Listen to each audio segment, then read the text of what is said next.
for me, the color line remains alive and real, and it's not a bridge I'm welcome to cross. And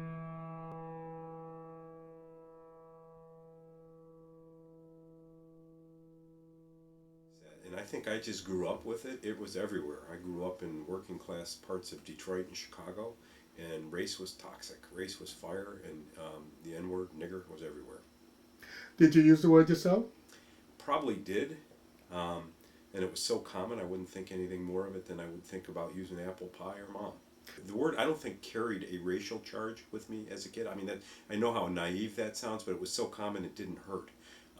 The first time I heard words used about race that shocked me was during the Detroit riots in 1967.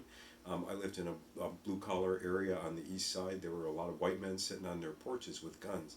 And I heard one of them say, if any of those jigaboos come down the street, I'm going to kill them. And somehow that word shook me up more than nigger. It is what it is. You'll draw your own conclusions.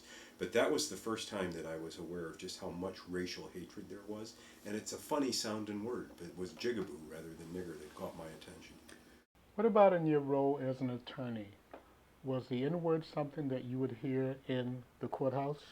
Sometimes, in cases involving racial animus or hatred, it remains a word that can wound, and people use it to wound. Do you have any thoughts you'd like to share about blacks being able to use the word while whites are not?